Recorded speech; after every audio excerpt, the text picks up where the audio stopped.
Бүгдээрээ сайхан амарцгаасан уу? За. Өнөөглөө та бүхэнд сэрсэн чи ямар байсан бэ? Ялангуяа өчигдөр аврагдсан хүмүүсийн хувьд өнөөдөр одоо анхны эзний өдөр гэсэн үг. Дээрээс нь анх дүнгиж аврагдаад дээрээс нь диваашнлын хүн болоод ухтаж авж байгаа эхний өглөө ямар санагдчих вэ? Мэдээж сайхан байгаа бох тий. Гэтэ бас сайхан санагдахгүй ч гэж магадгүй. Гэтэ ямар ч гэсэн миний хувьд гэсэн их сайхан байсан. Зүгээр сүмд хамгийн өглөө эзний өдрийн өглөө бүр эрт ирчээд сүмийн гадаа хүлээгээ сууж исэн. Дахиж сонсомоор санагдаад. Тэгээ энэ удаа ирсэн хүмүүс ч гэсэн үнэхээр бурхан талархсандаа бурханы үгийг сонсхийг хүсээд өнөөдөр чуулган дээр ирсэн бахаа гэж найдаж байна. Тэгээд хамтдаа залбираад өнөөдрийнхөө үгийг эхлүүлцгээе. Биднийг хайрладаг бурхан минь танд баярлалаа. Эзэн та бид бүхнийг аварч өгөөд хизээч мөнхийн ус руу диваажунлан явж чадах баттай найдварыг өгсөн билээ. Эзэн таны биднийг аварж өгсөн энэхүү аврал, энэхүү сайн мэдээг улам бүр гүнзгий ухаарч, улам бүр баттай мэдэж чадхад эзэн минь та тусална уу. Өнөөдөр ч гэсэн бид бүхэн бурхан таны үгийн өмнө цугласан байгаа билээ. Энэ цагтаа эзэн та хамт байж өгөөрэй. Эзэн таны энэхүү нэгүсэл ямар их том уужим зүйл вэ гэдгийг бас ямар их үн цэнтэй зүйл вэ гэдгийг улам илүү бодож чадхад та тусална уу. Бас энэ дэлхий дээр бурхан таны үнэт цаар аврагдсан бид бүхэн цаашдаа энэ дэлхий дээр хэрхэн яаж амьдрах ёстой вэ гэдгийг үгээр дамжуулан сурах гэж байгаа билээ. Энэ цагтаа эзэн та хамт байж өгнө үү. Өнөөдрийн бүхий л згийг эзэн таны хүчит мотор таатхан биднийг хайрладаг эзэн Есүсийн нэрээр залбирлаа. Амен. За хамтдаа шинэ гэрээ Колосай 1-р бүлгээс хамтдаа харцгаая. Шинэ гэрээ Колосай 1-ийн 6-р ишлэл байна. За Колосай 1-ийн 6 хамтдаа уншийе. Сайн мэдэн та нарт хүрчээ. Энэ нь бүх дэлхийд өсөж үр жимс ургуулж байгаа агаад Бурхны нэгүслийг үнэн дотор сонсоод ухаарсан тэр өдрөөс чинь эхлэн та нарын дундаж адил байна. За энэ дээр өнөөдөр бүгдээрээ өчигдрийнхтэйгээ үргэлжлүүлээд илүү дэлгэрэнгүй сайн мэдээний талаар нэг хэд хэдэн зүйлийг бодож үзээд цаашдаа аврагдсан Христ итгэгч хүн тэгвэл яаж амьдрах нь Бурхны хүсэл юм бэ? Бас яаж амьдрах нь зөв юм бэ гэдэг талаар хамтдаа сурж үзцгээе. За саяны бидний уншсан Колосай 1-ийн 6-р ишлэлдэр ингэж хэлсэн байна. Сайн мэдээ та нарт хүрчээ гэж хэлсэн байна. Та бүхэн сайн мэдээ гэж мэдэх үү? Сайн мэдээ гэж юу вэ? Сайн мэдээ гэдэг үгийг бид нэр утгаар нь бодоод үзэх юм бол би бүр маш их өлссөн явж байлаа. Тэгсэн чи яг уу? Тийм үү? Хоол болцсон шүү, хоолндоо ороорой гэвэл тэр чи ямар вэ? Өлсөж байгаа хүнд сайн мэдээ шүү дээ, тийм үү? Бүр өвчнөөсөө болоод бүр шаналаад үхэх гэж байгаа хүн байлаа гэж бодъё. Тэгтэл тэр хүнд таны өвчнийг бүрэн эдгэж чадах юм зохион бүтээгдэжлээ гэдэг чи ямар вэ? Үнэхээр сайхан мэдээ байна. Яг л түүнтэй адилхан там руу явах гэж байгаа хүн диваажунлан явахаар болоод Есүс бүх гэм нүглийн уучлаад өгсөн гэдэг чи юу гэлж байгаа вэ? Сайн мэдээ гэдгийг хэлж байна. Бүгдээрээ Библиэл дээрээс нэг ишлэл харцгаая. 1-р Коринт 15-ийн 1-ээс 4-дээр ингэж хэлсэн байгаа. За эхлээ би 1-р ишлэлийн тавыг уншиж өгье. Ах トゥ нараа, та нарт тунхагласан сайн мэдээгээ би та нарт мэдүүлье. Та нар түүнийг хүлээн аваад түүндээ зогссон. За энэ дээр юу гэсэн байна? Ах トゥ нараа, та нар тунхагласан сайн мэдээгээ би яг юу вэ гэдгийг танилцуулж хэлье гэсэн байна. Заримдаа хүмүүсээс сайн мэдээ гэж юу вэ гэхээр хүмүүс мэдэхгүй байх тохиолдол их олон байдаг. Ялангуяа Христэд итгэгч гэж байгаа хүмүүс дотор ч гэсэн сайн мэдээ гэж юу юм бэ гэхээр хүмүүс очоо Библийн талаар ярих чинь эсвэл Бурхны талаар ярих чинь сайн мэдээ биш үү гэж тэгдэг. Тэр чинь биш. Тийм үү? Сайн мэдээ гэж юу вэ гэдгийг бид нэр Библи дээрээс баттай харах хэрэгтэй. Тэгэхгүй бол сайн мэдээ гэдэг зүйлийг мэдгүй ээжэж сайн мэдээ тараанаа гэж явж идэх хүмүүс ч гэсэн байдаг. Тийм үү? Өөрийнхөө тараах гэж байгаа зүйлийг баттай мэдчих явах ёстой шүү дээ. Тэгтэл ингэж хэлсэн байна. 3-4-р ишлэлийг хамтдаа уншийе. Учир нь би хүлээн авснаа та нарт юуны түрүүнд дамжуулсан. Бичвэрийн дагуу Христ бидний нүглийн учир өгсөн бөгөөд оршуулгдан бичвэрийн дагуу 3 дахь өдөртөө амьлуулагдсан. Тэгм учраас сайн мэдээ гэдэг зүйл юу вэ гэхээр яг л бичвэрийн дагуу. Энэ бичвэр гэж юу хэлж байгаа бол Бурхны үгийг Библийг хэлж байна. Нэгс нөө бүр хуучин гэрээг хэлж байна. Бүр дээрээс авахулаад Библиэлд зөвгөнсний дагуу Есүс Христ бидний нүглийн учир өгсөн бөгөөд оршуулгдан бас бүр хуучин гэрэн дээр зөвгөнсний дагуу яасан гэсэн байна. 3 дахь өдөртөө амьлуулагдсан. Энэ бол юу вэ гэхээр Сайн мэдээ байна. Там руу явах гэжсэн миний төлөө бурхан энэ ертөнцийн суураас өмнө энэ дэлхийг бүтээхээс ч өмнө төлөвлөсөн байсан энэ авралаа Библиэлд дээр үеэс хойш бурхан маш олон янзаар маш олон арга замаар айлдж ирсэн. Тэгчээд яг л тэр дээр үе зөгнсөн байсныхаа дагуу Есүс Христ бидний төлөө ирээд загалмаа дээр цовдлогдож нас ураад оршуулгадаад бас л зөгнсөн байсныхаа дагуу 3 дахь өдрөө биднийг зөвтгөхийн төлөө иргэн амилсан энэ үйл явдал бол юу? Сайн мэдээ байна. Тийм учраас сайн мэдээ гэж юу? Библиэлд зөнгөсний дагуу Есүс бидний төлөө ирээд загалмаа дээр цовдлогдоод биднийг аварч өгөөд биднийг зөвтгөхийн төлөө дахин амилсан үйл явдал бол Библиэлд гарч байгаа сайн мэдээний агуулга байна. Та бүхэн ойлгосон биз дээ? Энэ аврал гэдэг зүйл заримдаа хүмүүс тэгж боддог. Энэ аврал гэдэг зүйл гив гинтэл Есүс бурхан шийдээл за би ер нь эдрийг аварья гэж өсөрж бууж ирээд бидний төлөө цовдлогдсон юм шиг эндүрдэг хүмүүс байна. Тэгтэл тийм биш. Бурхан энэ ертөнцийг бүтээхээс ч өмнө яасан хүндрэлтэн гим нүгэл хийнэ гэдгийг мэдж байсан. Тийм учраас хүндрэлтнийг аварж болох аргыг бурхан айл эртээр үеэс төлөвлөөд Библиэлд маш олон янзаар хэлсэн байна. Тийм учраас Есүс бидний төлөө загалмаа дээр цовдлогдсон үйл явдал бол зүгээр нэг гинтийн үйл явдал биш байсан гэсэн үг. Айл хуучин гэрээнээс авахуулаад бүр Библийн эхлэл номноос авахуулаад бурхан биднийг аврах талаараа Библиэлд бичсэн байгаа.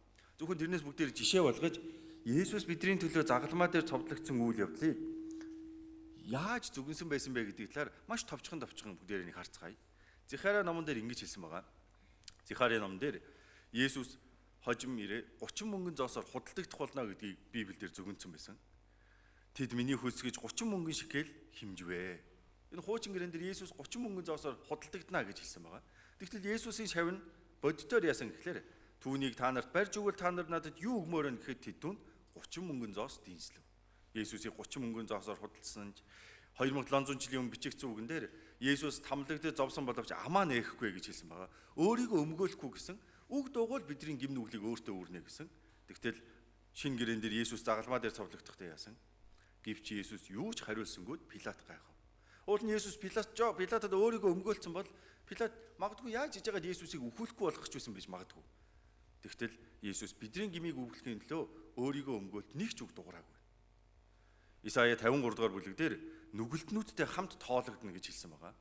Есүс загалмаа дээр цовдлогдохдоо өөр гимт хэрэгтнүүдтэй хамтдаа цовдлогдоод тэдэртээ яг адилхан гимт хэрэгтэн шиг үзэгдэнэ гэсэн. Тэгтэл Марк номон дээр Есүс бас ганцаараа цовдлогдоогүй хажуудалд нь хоёр дээрэмчин хамтдаа цовдлогдсон. Бүр дуулал номон дээр юу гэсэн Есүс хожим ирээ бидрийг аварж өгөхөд хүмүүс гар хөлийг нэвт хатгана гэж зөвгөнсөн байгаа. Тэгтэл бодитоор яв Есүсийн хоёр гар хоёр хөлөнд хадаас зогдоод хажуу руу нь жадлуулсан байна. Бүр гайхалтай нь би бүх ясаа тоолж чаднаа. Тэд харж над руу ширхтэн тэд гадуур хувцсыг минь дундаа хувааж хувцсны минь төлөө шотно гэсэн байна. Есүсийг хороо хүмүүс Есүсийн хувцсыг авах гээд хоорондоо шотоод хувцсыг нь булаацалтнаа гэж зөвгөнсөн. Тэгтэл бодитоор Ромын цэргүүд яасан гэхээр тэд түүнийг цовдлсны дараа шавх хаяцхан хувцсыг нь хуваан авцуугаад тэндээ түүнийг харгалзаж байна. Би бүх ясыг нь тэрээр хамгаалan тэднээс нэг нь ч хугарахгүй. Есүсийг загалмаа дээр цовдлогдох үед Есүсийн нэг ч яс хугарахгүй гэж зөвгөнсөн. Тэгтэл бодитоор бүр юу болсон гэж?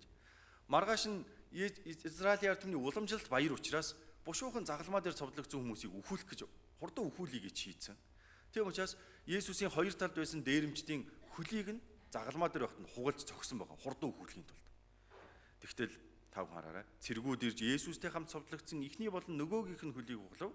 Харин тэд Есүс дээр ирж хэдийнэ өгсөн байхыг нь үзээд хөлийг нь хугалсангүй. Яг л хуучин гэрэн дээр зөвгөнсний дагуу Есүс бидний төлөө үхээд Есүс бидний төлөө дахин амьдсан байна. Дуулал номон дээр ч гэсэн учир нь та намайг үхэхстийн оронд орхихгүй, ариун нэгэндээ нүх үзүүлэхгүй. Есүс бидний төлөө үхсний дараа түүнийг үхэхстийн оронд тэр чигээр нь хаяхгүй гэж хэлсэн. Эргэж амьлуулна гэсэн.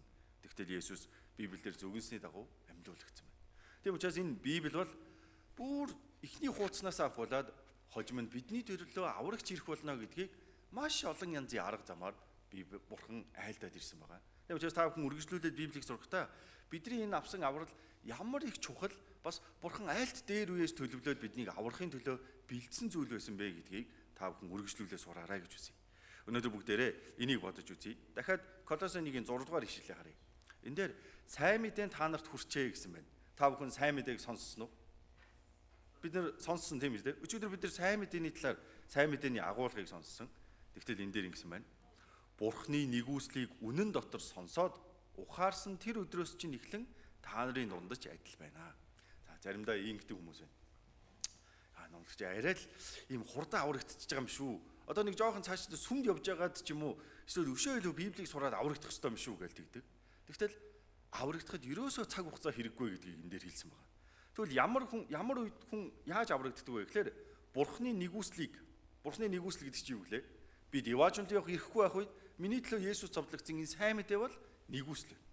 Тэр нэгүслийг үнэн дотор сонсоод энэ Библийн үг баталгаатай байна уу? Үнэн байна. Тэрийг сонсоод ухаарсан тэр өдрөөс чинь эхлэн гэж хэлсэн байна. Нэгсэндээ Библийг үнэн гэдгийг шалгаж үзээ. Тэр Библи дээрээс Бурхны нэгүслийг олж мэдэж аваад Есүс миний гимиг мөнхөд уучлалцсан байж тээ гэдгийг ухаарсан тэр өдөр л юу гэсэн үг вэ?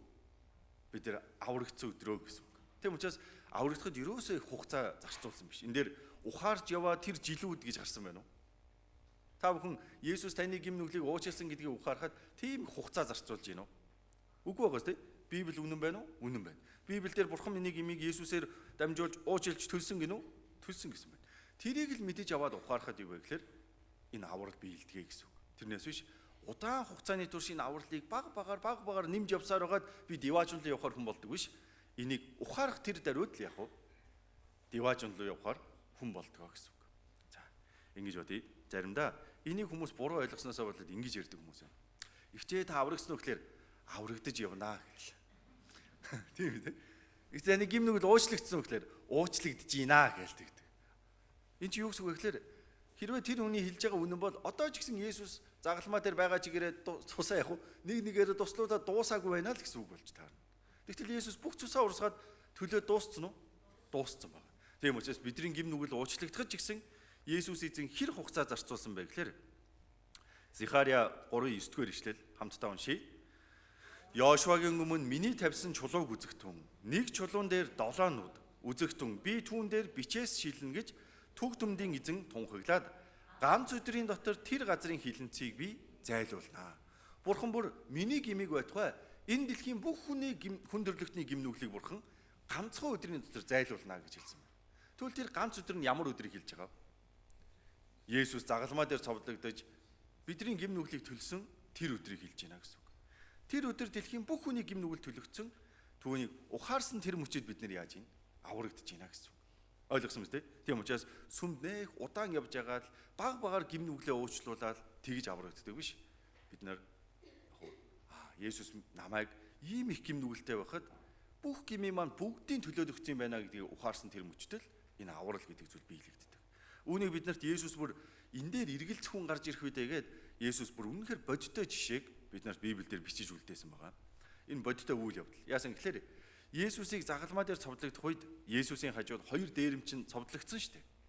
Тэгтэл нэг дээрэмчин нь үнэхээр хормоо нэг хүн байна. Юу гэсэн гэхээр ингэж хэлсэн байгаа. Луг 23 дугаар бүлгийн 39-ийг за би уншийе. Тэнд өлгөгдсөн гимт хэрэгтнүүдийн нэг нь түүнийг доромжилж та чинь Христ биш үлөө? Өөрийгөө бас биднийг авраач гэв. Юу гэсэн бэ? Гэхдээ өөрийгөө чи чинь Бурхны хүү гэдсэн биз дээ. Тэгвэл өөрийгөө ч авраад биднийг ч нэг авраатгаач гэж тэгж байна. Тэр энэ хүн Есүсийг үнэхээр аврагч гэдгийг ойлгосон байна уу, ойлгоогүй байна уу? Ойлгоогүй. Хэрвээ энэ хүн үнэхээр Есүсийг аврагч гэдгийг ойлгосон бол юу гэж хэлэх ёстой вэ? Есүсээ та үнэхээр зовж байгаа хаа. Тэгвэл та сүүлийн тусал цусаа хүртэл урсгаад миний гимнүглийг ч гэсэн төлөөд өгөөрэй гэж хэлнэ шүү дээ. Тэгтэл юу гэж байна? Өөрийгөө ч авраад, намайг ч авраад энэ юу гэсэн үг вэ? Есүсийг үнэхээр басамжилсан та хэлж байна. Тэгтэл харин нөгөө талд нь зовлогдсон байсан дээрэмчин хэлж байна. Харин нөгөө нь түүнийг зэмлэн чи адилхан ял дунсан атлаа Бурханаас айхгүй байна уу? Бид үйлцэн хэргийнхээ төлөө зохих хариуг л авсан. Харин энэ хүн ямар ч буруу юм үйлдээгүй шүү дээ гэд тэр Есүсээ та өөрийнхөө хаанчлалд очихдоо намайг санаарай гэв. Тэгтэл Есүс түнд үннээр би чамд хэлье. Өнөөдөр чи надтай хамт Деважунд байх болно гэлээ. За нөгөө дээрэмчин нь хаашаа явсан байх нь тэгвэл Деважунд л явсан байна. Тэгтээ та бүхэн бодоод үзээрэй. Энэ Ромын загалмаа дээр цовдлдог ял бол хэр баргийн гимт хэрэгтэнд өгдөг ял биш. Бүр үнэхээр хүнд гимт хэрэгтэнд өгдөг ял байна. Тийм учраас энэ хоёр дээрэмчин бол хэр зэргийн гим нүгэлтэй хүмүүс вэ гэдгийг бид нар багцаалдаж байна. Бараг энэ хоёр дээрэмчнээс илүү их гим нүгэлтэй хүн бидний дотор байхгүй ч гэж магадгүй. Та бүхэн бодит дээр хүн алж явсан уу? Тэгтэл энэ хүмүүс хүн алж явсан ч гэж байна. Та хүн дээрэм хийсэн үү? Энэ хүмүүс хийсэн гэж. Тэгтэл тэр дээрэмчин загалмаа дээр байх хугацаанд Есүсийг таньсан байна. Энэ Есүс хуучин гэрэн дээр Бурхны бидэнд амлаж өгсөн аврагч юм биш үү? Энэ аврагч бидний бүх гэм нүглийг уучлж өгөөд биднийг диваажн руу явуулах аврагч ч дээ. Тийм учраас Есүс одоо гэм нүглгүй хэрнээ загалмаа дээр цовдлогдоод үхэж байгаа юм байна гэдгийг ойлгосон. Тэгчингүүтээ юу гэж байна? Харин энэ хүн ямар ч буруу юм үйлдээгүй шүү дээ гэж хэлэнгүүтээ Есүсээс гуйсан байна. Есүс ээ, та өөрийнхөө хаанчлалд ирэхдээ намайг санаарай. Энэ юу гэсэн үг вэ гэхээр Есүс ээ, та дэлхийн бүх хүний гэм нүглийг одоо уучлж өгөхөөр үхэж байгааг би мэдэж байна. Та үнэхээр муухай ч гэсэн миний гмийг та уучлаад өгөөч гэж хэлж байна.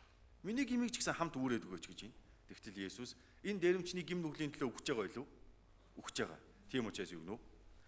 Өнөөдөр чи надтай хамт диваажнд байна. Нэгсэндээ би чиний гмийн төлөө ч гэсэн үхэж байгаа учраас яг уу чи диваажнд руу явна гэж хэлж байна. Энэ дээрэмчин Есүст итгэхийн төлөө олон жил сүмд явсан уу? Үгүй үстэй.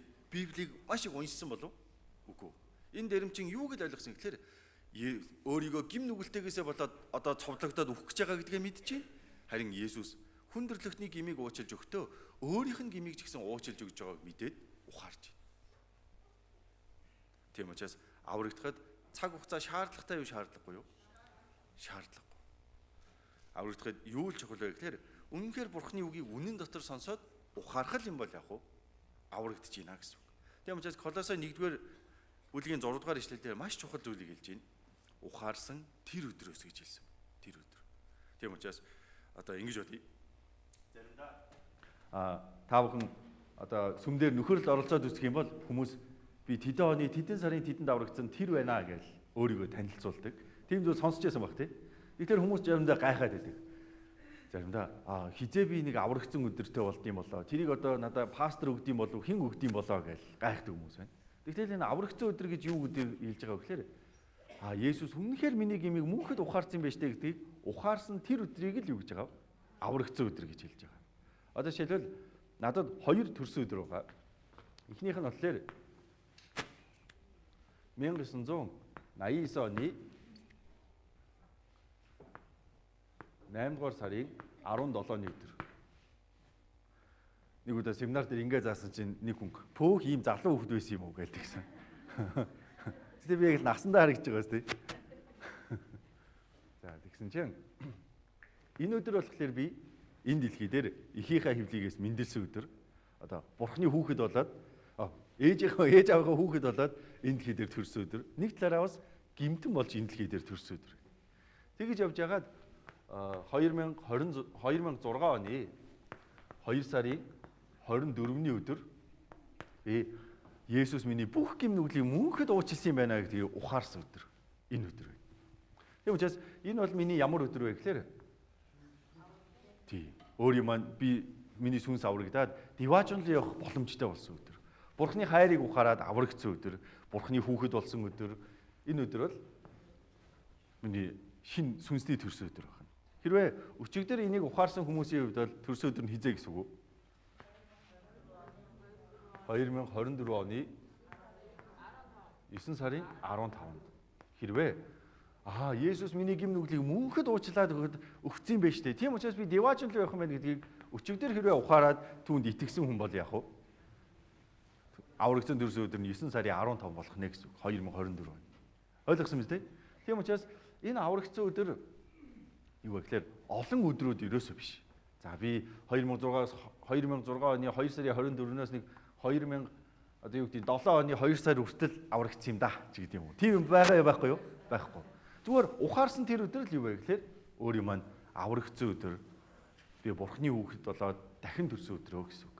Нэгтээ заримдаа энэ он сарыг мэдгүйгээсээ болоод ирдэг хүмүүс байна. Навчаа би яг энэ өдрийг хизээ ухаарснаа мэдэхгүй байна. Гэхдээ ямар ч л байсан би бол ухаарад аврагдсан. Гэхдээ он сарын цанд үгүй одоо яах вэ гэлдэгдэг. Мөнхийн ус руу бурхан оруулахдаа за он сар өдрөө хэл гэх болов хэлэхгүй тийм үү? Энэ он сар өдөр бол ерөөсөө бас тийм чухал зүйл ерөөсөө биш. Он сар өдрөө мэдгүй байсан ч болно. Гэхдээ ямар ч л байсан өөрийн маань амьдралд яг уу Есүсийн хайр нэгүслийг ухаарад Есүс миний гэм нүглийг мөнхөд уучлсан гэдгийг баттай ухаарад итгэсэн өдөр заавал байх хэрэгтэй гэсэн үг. Он сар өдөр нь хэдэн бэ гэдэг юу чухал биш. Харин тэр өдөр заавал байх хэрэгтэй. Тийм учраас аврагдахад ерөөсөө цаашдаа би сүмд явж байгаа л аврагдъя. Энэ биш. Есүсийн нэгүслийг баттай ухаарсан тэр өдөр л яадаг вэ гэхээр энэ аврал гэдэг зүйл бий болтгоо гэсэн үг. Колосай 1:13-аас 14 дээр ингэж хэлсэн байгаа. Хамтдаа уншийе. Тэр биднийг харанхуйн эрх мэдлээс авраад хайр түүгийнхээ хаанчлалд шилжүүлсэн юм аа. Хүүгийнхэн дотор бидэнд нүглийн уучлал болох золилт байна. Энэ дээр тэр биднийг харанхуйн эрх мэдлээс авраад биднийг бузар сүнсний мэхлэлтэнд ороод бузар сүнсэнд автаад там руу чиглээд явж байсан, гим нүгэлд автаад там руу чиглээд явж байсан өөр юм аа. Яасан байна? Хайр түүгийнхээ хаанчлалд шилжүүлсэн гэж хэлсэн байна. Тийм учраас Бурхан биднийг аль хэдийн диваачнлуу явахаар хүмүүс болгоод шилжүүлээд өгсөн гэсэн үг. Яагаад вэ? Есүс бүх гим нүглийн төлж өгөөд түүнийг бид нар ухаарад итгэсэн учраас. Аврагдсан учраас. Библиэлд ингэж гарч байгаа.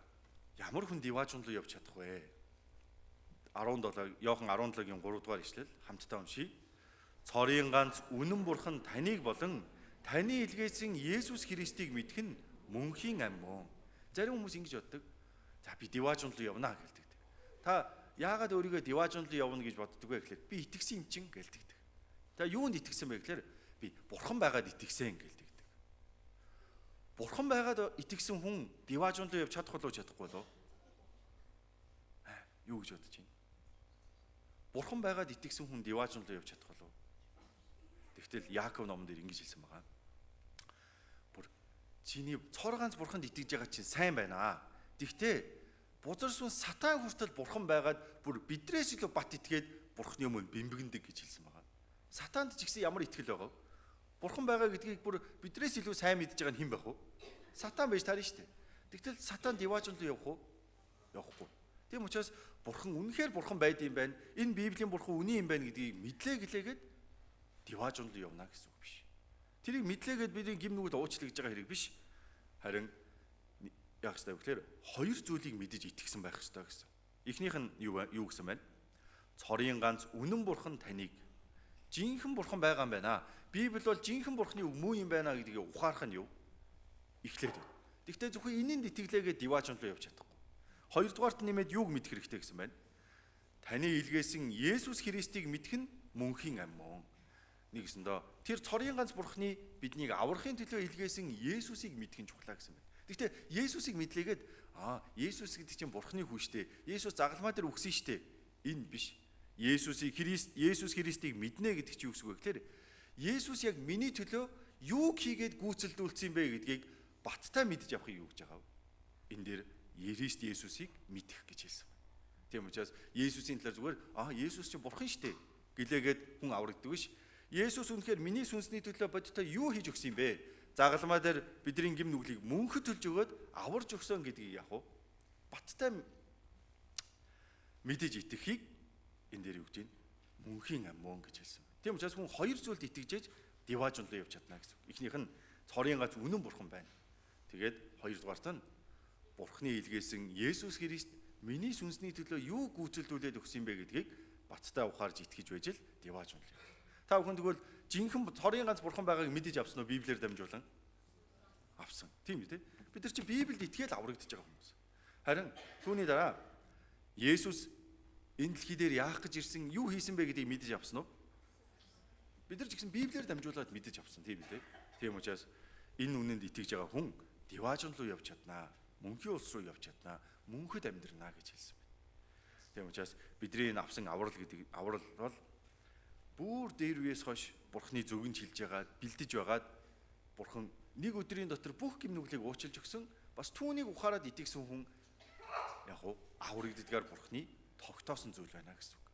Тэрнээс биш заримдаа өөрийнхөө бодолд найдаад бодоод байдаг хүмүүс байна. Миний бодлоор л арайч ингэж болохгүй хаа. Би ч бүр 40 жил гим нүгэл хийж явчаад 5 өдөр семинар сонсоод аврагдана гэж юу байдیں۔ Ингээл. Тэгээд шууд хүн сонсоод итгэл уучлагдана гэж юу байдیں۔ Ингээл. Тэгж боддог хүмүүс байна. Тэгвэл энэ үед өөрийн бодол чухал уу? Миний юу гэж бодож байгаа нь чухал уу? Бурхан энийг яаж тогтоосон байна гэдгийг нь чухал уу? Тийм үү те? Бурхан энийг яаж тогтоосон бэ гэдгийг л хамгийн чухал. Яаж гим нүгэл уучлагдаад, яаж хүн аврагдаж диваачн руу явах вэ гэдгийг бурхан яаж тогтоосон байна гэдгийг л чухал. Тийм учраас бид нэр Библиэлд юу гэж гарсан байна? Түүнд итгэх хэрэгтэй гэсэн үг. За, Дээрээс нь энэ аврал гэдэг зүйлийг зөвхөн бурхан биднэрт за би чамаа мөнхийн улс руу явахаар болгосон шүү гэд дуусч байгаа юм биш. Энэ авралтай зэрэгцээд бурхан бүр маш онцгой зүйлийг биднэрт өгсөн байгаа. Хамтдаа харцгаая. Эфес 1-ийн 13 дугаар ишлэл. Эфес 1-ийн 13 хамтдаа уншийе. Түүн дор та нарч бас үнний үгийг буюу авралынхаа сайн мэдээг сонссон бөгөөд түүнд итгэсэн мөн амлсан ариун сүнсээр тамгалагдсан. За энэ дээр баттай аврагдсан хүнд бий болдог нэг зүйлийг хэлсэн байна. Энэ дээр юу гэсэн байна? Амлсан ариун сүнсээр тамгалагдсан гэсэн байна. Энэ хүн бурхнаар яасан гэхээр бурхны амлсан ариун сүнсээр тамгалагдсан гэсэн байна шүү дээ. Бид нар чи адуу малаа тамгалдаг биз дээ. Яагаад тамгалдгийг? Тийм үү? Танихын тулд гэхээс илүүтэйгээр энэ бол миний адуу уул гэдэг тэмдэг тавьж ийн гэсэн үг шүү дээ. Энэ бол минийхаа гэсэн тэмдэг тавьж байна. Бурхан тэгвэл ингэсэн байна. Түүн дотор та нарч бас үнний үгийг буюу авралынхаа сайн мэдээг сонссон бөгөөд энэ үнний үгийг сонсоод энэ үнний үгэн дээр гарч байгаа авралын сайн мэдээг сонссон бөгөөд яасан гэсэн байна? Итгэсэн. Сайн мэдээг сонсоод баттай итгэсэн хүн бол яасан гэсэн байна? Бас амлсан ариун сүнсээр тамгалагдсан гэсэн байна. Тийм учраас энэ юу хэлээд байна гэхээр үнэхээр сайн мэдээг сонсоод баттай аврагдсан хүний дотор бурхан ариун сүнсийг оруулж өгдөгөө гэж хэлсэн. Ариун сүнсийг оруулж өгдөг. Тэгвэл та бүхэн баттай итгэсэн үү? Хэрвээ итгэсэн бол ариун сүнс бидний дотор өөрийн дотор ороод ирсэн байна гэсэн үг. Та бүхэн тэрийг мэдсэн үү? Өчигдөр шиний яг 12 цаг 12 минутанд орсон байх ёстой. Мэдсэн үү? Тийм үү? Ариун сүнс орохдоо мэдэгдэж орохгүй. Тийм үү? За чи аврагдсан уу? Баяр хүргэе. За бэлдэж байгаараа би ч хамраа орлоо шүү гэж үсэрж орохгүй. Тийм учраас энэ ерөөсөө мэдэгдэхгүй. Тэгтээ яадаг вэ гэхээр Библиэлд бурхан ариун сүнсийг оруулаад өгдөгөө гэж хэлсэн байна. Тэгтэл ариун сүнс гэж юу вэ гэхээр Библиэлд ариун сүнсийг ингэж хэлсэн байгаа. Бурханы сүнс, Христийн сүнс, эцгийн сүнс гэж хэлсэн байна. Тийм учраас ариун сүнс бол зүгээр нэг тустай ариун сүнс гэдэг зүйл биш. Ариун сүнс бол бурхан өөрөө байна. Тийм учраас Библийг бид нар уншаад сураад үзэх юм бол бурханыг Библиэлд 3 янзаар илэрхийлсэн байгаа. Библиэлд бурханыг 3 бурхан гэж хэлсэн байна. Бурхан бол цор ганц бурхан мөн. Гэхдээ биш бид нар энийг бүрэн 100% яг ойлгоход бэрхэж гисэн ингэж бодож үзэж болно. Бурхан Библиэлд 3 янзаар илэрч байгаа. Эцэг бурхан, хүү бурхан, ариун сүнс бурхан. Энийг бид нар 100% тайлбарлахад маш их боломжгүй. Яг л бидний угаасаа оюун ухааны тарих 3 хэмжээстэй дээшээ сэтгэж чаддаггүй шүү дээ. 4 хэмжээс, 5 хэмжээс гэх юм бол бид нар төсөөлж чаддаггүй. Тийм учраас энэний талаар бүрэн ойлгоход хэцүү ч гэсэн ариун сүнс бол бурхан юм байна гэдгийг бид нар Библиэр дамжуулаад хангалттай мэдэж байна. За жишээлбэл зэг амархан жишээ авъя. Одоо шинэ би бэлгүүн гэдэг ганц хүн байгаа шүү дээ. Тэгсэн мөртлөө би ээж дээрээ очивол хэн болох вэ? Хүү нь болно. Эхнэр дээрээ очивол хэн болох вэ? Нөхөр нь болно. Хүүхдүүд дээрээ очивол хэн болох вэ? Аа болно. Тэгэхээр ээжтэй миний хүүгийн хувьд гүйцэтгэх үүрэг өөр байна. Эхнэртэй нөхөр хүний хувьд гүйцэтгэх үүрэг өөр байна. Хүүхдүүдтэй эцгийнх нь хувьд гүйцэтгэх үүрэг ямар байна? Өөр байна. Нэг хүн гэрнэ. Энэ 100% тайлбар болохгүй ч гэсэн ямар ч тач бурхан ийм 3 янзаар илэрж байна. Эцэг бурхан энэ сансар өгдрөгөө бүтээгээд хүндрэлтний түүхийг удирдаад бидрийг аврах энэ төлөвлөгөөг гаргаад удирдаад явж байгаа юм. Харин хүү бурхны дүрээр ирээд бидний бүх гимнүглийг төлж өгөөд биднийг аварч өглөө. Одоо харин ариун сүнс бурхны дүрээр аврагдсанаас хойш бидэнтэй үргэлж хамт байна гэж бурхан амласан байгаа. Тийм учраас аврагдсны дараа хүний дотор бурхан өөрөө орж ирдэг гэж хэлж байна. Ариун сүнс. Бидэрт одоохондоо мэддэхгүй байгаа ч гэсэн өөрийн манд баттай аврагдсны дотор юу байгаа вэ гэхээр бурхан өөрөө байна гэж хэлсэн байна. Ойлгосон биз дээ? Тийм учраас бидний дотор одоо бурхан ороод ирсэн явж байна. Тэгтэл энэ ариун сүнсийг Библиэлд хид хидийн янзаар тайлбарлаж хэлсэн. Хамгийн ихнийх нь энэ байна. Ром 8-ын 15-16 дугаар ишлэл хамтдаа уншийе. Дахин айдаст хүргэх боолчлын сүнсийг та нар хүлээн аваагүй. Харин үрчлэлийн сүнсийг авсан билээ. Түүгээр бид аава гэж дууддаг. Биднийг бурхны хүүхдүүд гэдгийг сүнс өөрөө бидний сүнстэй хамт гэрчилдэг. За энэ дээр юу гэж хэлсэн байна? Бид нар ариун сүнсийг хүлээж авсан. Тэгтэл энэ ариун сүнсийг Библиэлд үрчлэлийн сүнс гэж хэлсэн байна. Үрчлэлийн сүнс. Үрчлэл гэдэг чинь юу гэсэн үг вэ? Үрчлэл гэдэг чинь өөрийнх нь хүүхэд уулна биш тийм биз дээ. Гадны хүн. Тэгтэл тэрийг би өөрийнхөө хүүхэд болгож үнэхээр өөрийнхөө хүчигээ хайрлнаа. Өөрийнхөө хүчигээ өсгөнө гэд өөрийн хүүхэд болгож авахыг юу гэж байна? Үрчлэл гэж байгаа.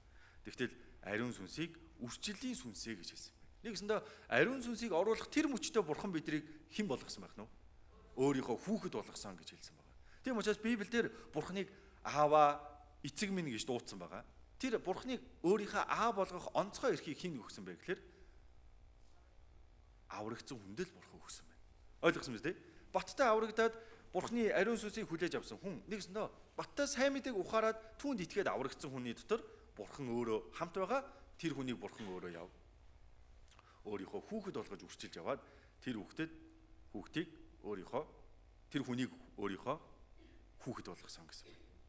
Тийм учраас бид нэр аврагдах мөчөд ариун сүнсээр тамгалагдсан гэсэн. Нэгсэндээ бид нар бурханы хүүхдүүд болж байна гэсэн үг. Өмнө нь би гимтэн байсан. Харин бурхан хэн байсан? Шүүгч байсан. Тийм учраас энэ гимтэн шүүгч хоёрын харилцаа бол үнэхээр аимшигтай харилцаа. Гим нүгэл хийсэн хүн шүүгчтэй уулзахыг хүсэхгүй юу? Уулзахыг хүсэхгүй. Байнга зүгтааж явдаг. Тийм учраас хүн үнэхээр гим нүгэл ихтэй хүн яадаг вэ гэхээр одоо та бүхэн явж байгаад цагдаа харуул та бүхэнд ямар байдаг вэ? Амар байдаг. Буруу зүйл хийсэн бол цагдаагаас айн тийм үстэй. Харин буруу зүйл хийгээгүй юм бол яг уу гайгүй. Тэгтэл гим нүгэлтэй хүн яадаг вэ гэхээр төрлөх чанараараа хүнний сүнс бурхныг хайдаг ирнэ. Гим нүгэлтэй учраас яана намайг шүүх бурхан битгий байгаасаа гэж хүсдэг. Тэгтэл Есүс Христ загалмаа дээр цовдлогдоод бидний гим нүглийг төлж өгсөний дараагаар энэ нөхцөл байдал, энэ байр суурь бүрэн өөрчлөгдсөн байна. Та бүхэн хараарай. Бид нарыг бурхан хэн болгож өгсөн бэ гэхээр зөвхт хүн болгож өгсөн. Тэгээд өөрийнхөө хүүхэд болгож өгсөн байна. Тэгээд бурхан хэн болсон бэ гэхээр бидний аа болсон гэж хэлсэн байна. Тийм учраас гимтэн шүүгч хоёрын харилцаа бол үргэлжийн ямар вэ? Хувирдаг. Тэр хүн гим нүгэл байна уу? Тэр хүний байдал ямар байна? Түүнээс хамаараад шүүгч яах вэ?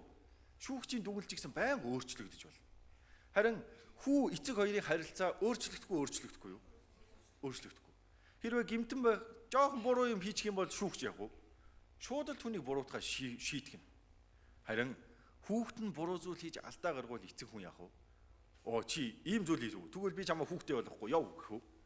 Үгүй. Энэ эцэг хүү хоёрын харилцаа бий болсон гэсэн үг аврагдсан. Тийм учраас ариун сүнсийг өгснөөрөө бурхан бидрийг өөрийнхөө хүүхдүүд болгож өгсөн гэж хэлсэн.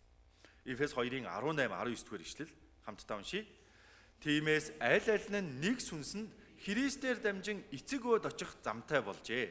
Тийм бол та нар цаашид гадныхан болон ирмэл хүмүүс харин ариун хүмүүсийн адил нутгийн гэргээд бөгөөд бурхны гэр бүлийнх юм. За, бурхны гэр бүлийнх юм гэсэн байна. Энэ дээр за энэ ишлийг би нэг тайлбарлая. Энэ дээр манай чуулганд нэг ийм айл байсан. Тэр айлын нөхөр нь л аврагдаагүй. Хүүхдүүд нь эхнэр нь аврагдсан нэг айл байсан. Тэгсэн чинь нөхөр нь семинар дээр ирээд нэг алтдаг нэг үг сонсож байхдаа энэ үгийг бүр толгой дотроо чэйжлээд авцсан байсан. Юу гэсэн хэлэхээр тийм ээ бид нар манай гэр бүл чинь бурхны гэр бүлээ. Манай эхнэр аврагдаад хүүхдүүд аврагдсан юм чинь би ч гэсэн аврагдсан л гэсэн үг гэл. Аврагдсанаас өөрцгөө гэл. Тэгээд Есүсийг ирэх үе та тэгээ аврагдаагүй та өөрөө аврагдаагүй юм чинь диваачн руу явж чадахгүй шүү дээ. Өө эхнэрийнхээ хөлөөс зүгдэл явчих шүү дээ. Тийм их шоож юм байсан. Тэгтэл тэр боломжтой боломжгүй юу? Үгүй. Аврал гэдэг зүйл юу вэ гэхээр хүн болгоны хувьдаа бурхантай шийдэх ёстой асуудал. Тийм учраас хүн болгон аврагдах ёстой. 18 дээр хэлсэн. Тиймээс аль нь нэг сүнсэнд Христээр дамжин эцэг өөд очих замтай болжээ. Тийм үү? Хүн болгон тусдаа яг Есүсээр дамжуулаад өөрийнхөө гим нүглийг уучлуулад диваажнл явах эрхийг хүн тус бүр олж авах хэрэгтэй. Харин тэгж хувьдаа үнэнхээр диваажнл явах тэр авралыг олоод авсан хүмүүсийг нийлүүлээд юу гэж хэлж байна? Гадныхан болон ирмэл хүмүүс харин ариун хүмүүсийн адил нутгийн иргэд бөгөөд бурхны гэр бүлээ гэж хэлсэн байна. Ойлгосон биз дээ? Тийм учраас баттай аврагдсан хүн болгон нийлээд юу байх нь вэ? Гэр бүл байх.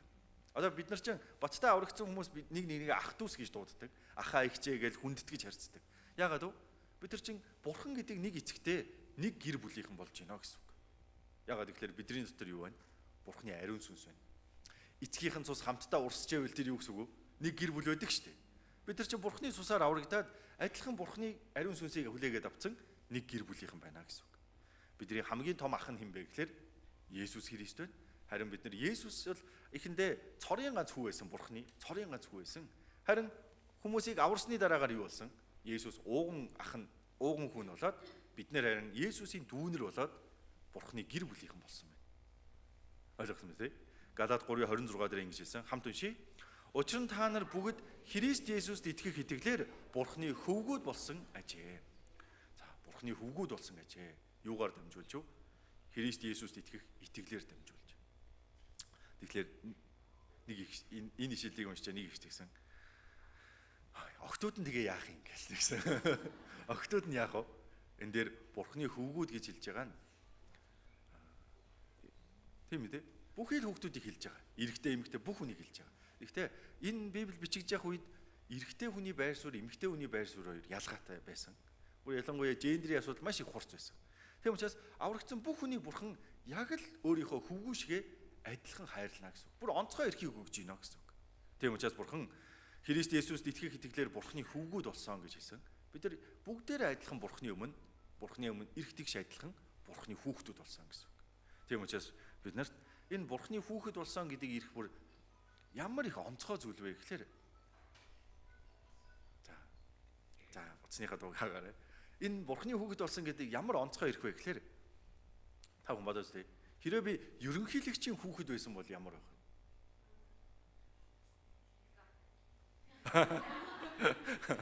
Ерөнхийлөгчийн хүүхэд бол та бүхэн яг ямар нэгэн хязгаар ч юм уу эсвэл тийм зовлон бэрхшээл тулгарх болов маш амар үеж болно тийм. Эсвэл би дэлхийн хамгийн баян хүний хүүхэд болчих юм бол яг хүссэн юм хэрэгжилж болно. Тийм үү тийм. Авч болно. Эсвэл ямар нэгэн бэрхшээл байхгүй гэж болно. Тийм учраас энэ дээр Бурхны хүүхэд болсон гэдэг чи юу вэ гэхээр Бурхны хүүхэд болохын зэрэгцээгээр би өөрөө хэн болж яах гэхээр Бурханд байгаа тэр онцгой эрхүүдийг би авч чадах хүн болж байна гэсэн үг. Тийм учраас Библиэлд энэ Бурхны хүүхэд гэдэг энэ үгийг бүр бид нар яг үнэндээ ямар чухал үн цэнтэй зүйл вэ гэдгийг бид нар одоохондоо мэдэхгүй байгаа. Яг тэгэхээр бид нар Бурхан ямар нэгэн бэ гэдгийг бүрэн таних хэрэгтэй. Энд дээр ингэсэн 2 дугаар Петр 3:18 дээр аврагдсан Христэд итгэгч хүн яах ёстой вэ гэдгийг энэ дээр хэлсэн байгаа. Хамтдаа уншийе.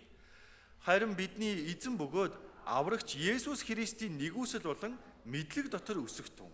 Идүүгээ болон мөнхийн өдөр аль алинд нь түүнд алдар байх болтугай. Библиэлд за чи Есүсээр дамжуулаад гимээ уучлуулад аврагдсан уу? За тэгвэл болсон. Баяртай гэсэн үг Библиэлд гараагүй байгаа. Библиэлд юу гэж байгаа вэ? Хэрвээ чи Есүст итгээд баттай аврагдаад Бурхны хүүхэд болсон юм бол одоо яах ёстой вэ? Энэ дээр аврагч Есүс Христийн нэгүсэл болон мэдлэг дотор өсөх тун гэж хэлсэн. За энэ дээр хоёр зүйл дээр өсөх гэж хэлсэн байгаа. Эхнийх нь Есүс Христийн нэгүсэл дотор өсгсөн. Тэгээд мэдлэг дотор өсгсөн. Тийм учраас энэ юу гэсэн үг вэ гэхээр за та бүхэн наашаа хараарай. Бүгдээр энийг бодож үзье. Энэ аврал гэдэг зүйл юутай адилхан бэ гэхээр бид нэр авралыг одоо ухаарж аваад аврал гэдэг ямар сайхан юм бэ? Намайг ингээд диваажуулын явахаар болгоод өчлөө штэ гэдэг. Бид нэр авралыг нэг ийм хэмжээтэй гэж ойлгоод аврагддаг. Тэгтэл цаашдаа энэ дэлхий дээр амьдраад явах тусам энэ авралыг ойлгож байгаа үнц нь энэ авралыг үнэлж байгаа үнц нь улам илүү нэмэгдээд явдаг. Та бүхэн бодоод үзээрэй. Жишээлбэл за бүгдээр нэг жишээ авъя. Би гудамжаар явж байлаа. Тэгсэн чи газар нэг цаг хөвтөж байна. Тэгвэл тэгэл нэг шар юм гээл за очиж харсан чинь бугуун цаг байна. Харсан чи бүр их л гоё үнэтэй цаг байна. Тэгвэл тийм цаг болоод баярлахгүй юу? Өстө гоё цагтаа болчлоо гэж зүгээ явж илаа. Тэгээ зүгээ яваад нөгөөтгөө хэдэн жил хэрэгэлсэн чинь ерөөсөө энэ оосрынхын шар өнгөнд ингэж гандаж арилахгүй. Яг л шар хിവэрээ багт. Тэгмүүд нь гайхаад нэрээ энэ цаг одоо ямар цаг юм болоо гэж цагчин дээр очиж үзүүлсэн чи цагцсан үзчихсэн аа. Хүүе та ч ястэ ямар гоё цагтай юм бэ? Таны цаг чинь зүгээр цэвэр алтан цаг байна штэ гэл тэгвэл яах вэ? Тэгвэл баярлахгүй юу? Бүр л баярлаа штэ тийм үү? Тэгэл ч алтан цагтаа болчлоо гэж баярлаа явж байлаа. Тэгээ гадаа нэг удаа цагаа харсан чинь тоонууд нь нэг л биш ээ. Тоонууд нь нүгэл бүр арай л их гялалзаад байна. Тэгэхээр бүр нөгөөтгөө алт мөгний дархан дээр очиж үзүүлсэн чи таны цаг чи алмаазан шигтгэдэй алтан цаг байж гэвэл яах вэ? Бүр л илүү баярлаа штэ тийм үү? Тэр шиг аврал гэдэг зүйл бол юу вэ гэхээр одоохондоо бид нар Есүс миний бүх гмийг уучлаад мөнхийн улс руу явахаар болгоод өгсөн гэдэг ийм хэмжээнд л авралыг ойлгож байгаа. Есүс миний ийм их гим нүглийг уучлж өгөөд намайг диваажуулж явахаар болгоцсон юм байна штэ гэдгийг ойлгож байгаа. Тэгтэл жоохон амьдраад яваад үзэнгүүт одоо шинэ юм байна. Анх би 9-р ингээд дахтаа аврагдсан гэсэн шүү дээ. Тэр үед би өөрийгөө ийм л гимтэй гэж боддог байсан. Цаашдаа ч гэсэн би гим хийгээд тэгээд нэг ийм л гим хиндэл гэж бодож байсан. Есүс миний бүх гим нүглийг хангалттай төлөөд өгсөн байна гэд үнээр бурхан талархсан. Тэгтэл жоохон амьдраад явж исэн чинь юуг мэдэж авсан гэхээр хүүе бэлгүүнэ чи чинь бүр үнээр муу хүн байсан байж тээ. Чам бүр ийм гим нүгэл байсан байж тээ гэдэг өөрийнхөө гим нүглийг улам илүү ухаарч авдаг. Библийг сурах явцад тусам дээрэс нь жоохон амьдраад нас ахаад ирэнгүүт өөрт маань ямар их олон гим нүгэл өшөө илүү байсан бэ гэдэг тэр гим нүглээ улам бүр мэдэж авдаг. Тэгэнгүүт юуг ойлгох вэ? Би чи ийм муухай хүн байхад хүртэл бурхан намайг тэр үед хайрлаад уучлаад өгсөн байсан юм байна штэ гэд авралыг улам илүү их мэдэж авдаг. Тийм учраас одоо бидний дотор энэ авралын жинхэнэ үн цэнийг бүрэн ойлгоцсон хүн гэж байхгүй. Одоо энэ аврал бол ийм л үнэтэй зүйлээ л гэж бодож байгаа байх. Тэгтэл цаг хугацаа өнгөрөх тусам бүр бид нар мөнхийн усад очисон хойноо л бүр илүү ойлгох байх. Энэ аврал гэдэг чинь ийм ямар сайхан зүйл байсан юм бэ? Бурхан аварч өгөө диваажн руу очиулахаар болсон чинь ийм сайхан зүйл байсан юм биш тэгээд бид нар диваажин харангуйтаа хамгийн түрүүнд яах вэ? Энэ аврал ямар үнэтэй зүйл вэ гэдгийг бүрэн ойлгох байх. Тийм учраас Библиэлд хэлж байна. Аврагч Есүс Христийн нэгүсэл дотор өсөө. Энэ нэгүсэл нь ямар их том зүйл юм бэ гэдгийг улам бүр чи бодоод үзээ. Библиэр дамжуулаад сураад үзээ гэдгийг хэлж байна. Тийм учраас аврагч хүн заавал энэ нэгүслийг ямар том зүйл вэ гэдгийг улам илүү мэдэх хэрэгтэй. Нэг удаа одоо өмнө нь би хэлстэй. Миний таньдаг байсан хамгийн өндөр наслсан 104 настай хүн байсан гэд. Тэр хүн 95 наснда аврагдчихад тэр хүнтэй ингээд гэрт нь очиод уулзаад ярилцсангууд маш их ингээ олон зүйл ярьдаг. Дайны талаар ч ярина. Янз бүрийн зүйлийн талаар их ярьж өгдөг байсан. Тэгэхдээ тэр хүн авралыг айжмаар ингээд юмаа мартсан ч гэсэн хизээч мартдаггүй зүйл нь аврал байсан. Авралын талаар Есүсийн талаар ярихдаа бүр ингээд сэргийж ирээл Есүс бүр ингээд бүгдийг нь уучлж өгсөн. Бүр үнэхээр талархмаар гэж ярьдаг. Тэр үед ойлгосон. Энэ хүний авралын талаар бодож байгаа тэр хэмжээ миний бодож байгаа хэмжээ хоёр зөрүүтэй байгаа юм байна. Би чинь залуу хүн учраас тийм биз дээ. Бурхан намайг ингэж аварж өгсөн гэж бодож яхад тэр хүн бол үхлийн талаар бодож байгаа юу бодохгүй юу? Бодож байгаа шүү дээ, тийм биз дээ. Хүн өвчин тусах юм бол эсвэл өөхөх өдөр ойртож гинэ гэдгээ мэдэх юм бол яг улам илүү л энэ авралын талаар бодож таарна.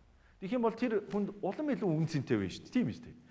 Би хизээч бай диваажн руу явж чадна. Есүс намайг авраад өгсөн шүү дээ гэдгийг улам бүр яг мэдэж авна. Тийм учраас энэ аврал гэдэг зүйл бидний төсөөлж байгаагаас илүү үн цэнтэй зүйл байгаа. Энийг улам илүү мэдэж аваарай гэж хэлсэн байна. Түүний дараа энэ дээр хэлсэн мэдлэг дотор өсөх тун гэсэн. Аврагч Есүс Христийн мэдлэг дотор өсөө. Нэг гэсэн доо. Бидрийг авраад өгсөн бас өөрийнхөө хүүхэд болгоцсон энэ бурхан ямар агуу бурхан бэ гэдгийг улам илүү таньж мэдээ гэсэн байна. За бүгдээр нэг амархан жишээ авъя. Ингэж бодъё. За би нэг бүтэн өнчиг хүүхэд байсан байлаа гэж бодъё. Асрамжийн газар байжсэн чинь нэг хүн ирээд намайг үрчилж явлаа. Би ингээ аав ээжтэй болчихлоо. Аав ээж хоёр маань намайг үнэхээр их хайрлаж байна. Тэгвэл сайхан уу муухай юу? Сайхан шүү дээ. Би ч гэсэн аав ээжтэй маш их баярлаж байна. Тэгсэн чинь аав маань надаа нэг юм шар өнгөтэй карт өглөө. За миний хүү чи энэ дээр хэрэгтэй юм гарах юм бол энэнгээр тооцоё гэгээд энэ картыг хэрэглээрэй гэж надад нэг карт өглөө. Тэгэл карттай болцсон. Дэлгүүр ороод чипс аваад идлээ. Тэрнгээр тооцоо хийсэн чинь тооцоо хийж болж байна. Ингээд явсан чинь хүүхдүүд их гоё гар утас хэрэглээд байна. Тэгвэл гар утас надад хэрэгтэй байна гэдэг энэ картаар тооцоо хийж чадахгүй юу? Бас л ихлэ сэтгэл дотор жоохон тийм дээ. Яана хөрхи манай аав хэр их мөнгөтэй юм бол доо. Энэ гар утсыг би аваад аавд маань маш их ачаал болох үедээ яах вүлээ гэж санаа зовж штэ тийм дээ. Тэгээ нэг өдөр нууцаар аавынхаа араас дагаад ажлынхын газар нь очиж үзлээ. Тэгсэн чинь аав маань манай улсын хамгийн том компанид ажилладаг хүн байна. Тийшээ тэр барилга руу яваад орчих. Тэнгүүт яг аав маань тэгвэл бас ч гэж гайгүй цалинтай хүн юм байна. Ямар ч байсан надад утас аваад өгч чадах юм байна гэд утас авлаа. Тэгсэн чинь нэр ингэсэ болж байна. Тэгээ байж байгаа өшөө илүү юм авмаар санагдлаа. Компьютертэй болмоор санагдлаа. Хичээлээ их хэрэгтэй байна. Тэгвэл энийг одоо авал аавд маань ачаал болох болов уу гэж бодлоо. Тэгэл харсан чинь аавынхаа ажил руу орсон чинь аавыг маань хүмүүс сайн байна уу захирлаа гэж мэдлээд байна. Тэгвэл яах вэ? Тэр компани захирал байна гэсэн үг шүү дээ. Тэгвэл аав маань надад компьютер авч чадахгүй юу? Чадна шүү дээ, тийм үү? Тэгж байгаа л интернетээр ороод үзсэн чинь манай аавын зураг гараад ирлээ. Харсан чинь дэлхийн хамгийн баян хүн гэсэн мэдээ гарсан бай. Тэгвэл яах вэ? Санаа зовх хэрэг байгаа юу байхгүй юу? Байхгүй. Тийм учраас хүн өөрийнхөө аавыг ямар хөө хэмжээний хүн бэ гэдгээ мэдээд мэдчихэж олон эрхийг эдэлж болдогтой адилхан бид нар бурхан яг ямар нэг юм бэ гэдгийг мэдэх тусам улам илүү бурханы хүүхдийн тэр онцгой эрхүүдийг эдлэх боломжтой. Библиэлд харуул бурхан төгсүүчд бурхан гэсэн. Бурхан биднийг хайрлаж, үргэлж бидний залбирал чих тавьдаг гэсэн байна. Бурхан үргэлж бидэнд тусалдаг гэсэн, гим нүглийг хаяхад тусалдаг гэсэн, хэрхэн амьдарч явахыг заадаг гэж хэлсэн байна. Библиэлд бурханыг бүр оюун ухаан нь хязгааргүй гэж хэлсэн. Тийм учраас бурхан хамгийн сайн замуудыг ч мэднэ. Тийм учраас өөрт маань хамгийн зөв замыг зааж өгч чадна. Яавал хүн мөнхийн улсад очиод илүү их олон шагналыг бурханаас авч болох уу? Яавал өөрийнхөө хайртай хүмүүсийг сайн мэдээ тарааж чадах уу? Яавал энэ гим нүглээс хол байгаад би жинхэнэ бурхны хүүхдийн дайтай бурхны хүүхэд болж чадах уу гэдгийг тэр арга замыг бурхан хамгийн сайн мэдж байгаа учраас Библиэлд зааж өгсөн байгаа.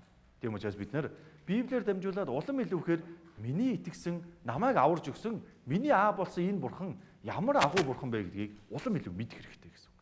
Тэгж байж л бид нар жинхэнэ Христэд итгэгч хүн ямар хүн бэ гэдгийг улам илүү мэдэх боломжтой. Тийм учраас Библиэлд аврагч Есүс Христийн нэгүсэл болон мэдлэг дотор өсөө гэж хэлсэн байна. Гэхдээ өсөж болох, энийг мэдэж болох ганцхан аргыг зааж өгсөн. Тэр арга нь юу вэ гэхээр энэ. Иохан 15-ын 4-р эшлэл. Хамтдаа уншийе. Миний дотор байх тун, би ч та нарын дотор байна. Усан үзмийн модонд холбогдохгүй бол мөчөр өөрөөсөө жимс ургуулж чадахгүй адил та нар миний дотор байхгүй бол тийм байх болно. Тийм учраас яавал хүн улам илүү энэ авралын үнцнийг мэдээд бас тэр нь бурхны талаар улам илүү их мэдэж болох вэ? Дээрээс нь яавал бурхны хүүхдийн дайтай бурхны хүүхэд болж амьдарч чадахгүй гэхээр ганцхан арга байна. Аврагцсан Христэд итгэгчүнд бурхны бүр тушаасан ганцхан тушаал байна. Энэ юу гэхээр миний дотор байх тун. Миний дотор бай. Энэ миний дотор бай гэдэг нь юу хэлж байгаа вэ гэхээр бурхан тэргүүн нь болоод байж байгаа энэ чуулган дотор байхыг хэлсэн байна. Бурхны гэр бүлтэй хамт бай. Аврагцсан ахын дүүстэйгээ хамтдаа цуглаад бурхны тэргүүн болоод байж байгаа чуулган дотор бай гэж хэлж байна. Миний дотор бай гэдэг чинь чуулган руу ачаа бараагаа авчираад энд нүгээд амьдраа гэсэн үг биш. Харин юу? Хамтдаа цуглаад бурхныг сүрхээд бурхны үгийг сураад хамтдаа нөхөрлөх үед хамтдаа бурхнаас авсан нэгүслийнхаа талаар бурхны талаар улам илүү нөхөрлөж бие биенээсээ бурхны талаар итгэлийн амьдралын талаар мэдэж аваад амьдрахыг хэлж байна. Тийм үү? Тийм учраас миний дотор бай гэж хэлсэн байна. Тийм учраас итгэлийн амьдрал, аврагдсан хүний амьдрал гэдэг бол нэг үгээр хэлэх юм бол чуулганд явдаг амьдралаа гэсэн үг. Та бүхэн тийм учраас яагаад Христэд итгэгч хүмүүс сүмд явдгийг та бүхэн ойлгож авбав? Өмнө нь нэг удаа би өмнө хэлсэн санагдаж байна. Манай найзууд бурхныг мэдгүй аврагдаагүй найзууд гэдэг бэлгүнэ. Чи яасан диваачнлуу явах гал сүмд яваад байна уу гэлдэг. Бид нар чи диваачнлуу явахын төлөө сүмд яваад байгаа юу? Үгүй шүү дээ, тийм шүү дээ. Айл хэдийнэ диваачнлуу явахаар болгоод өгцөн учраас тэрэнд нь талархаад дээрээс нь бурхныг улам илүү мэдэж авахын төлөө бид нар сүмд явж байгаа. Тийм учраас аврагдсан хүний амьдрал бол чуулганы амьдралаа гэж хэлсэн байна. За дээрээс нь энэ Иохан 15 дугаар бүлэг бол бүр үнэхээр чухал зүйлийг хэлсэн байгаа. Та бүхэн аврагсныхаа дараа энэ Иохан 15 дугаар бүлэг дээр гарч байгаа үгэнд л дуулууртай байгаад биелүүлчих юм бол жинхнээс итгэлийн амьдралаар сайн амьдарч бас олон хүн сайн амьдарах боломжтой. За энийг бүгдээрээ энийг маш товчхон бүгдээрээ бодож үзье.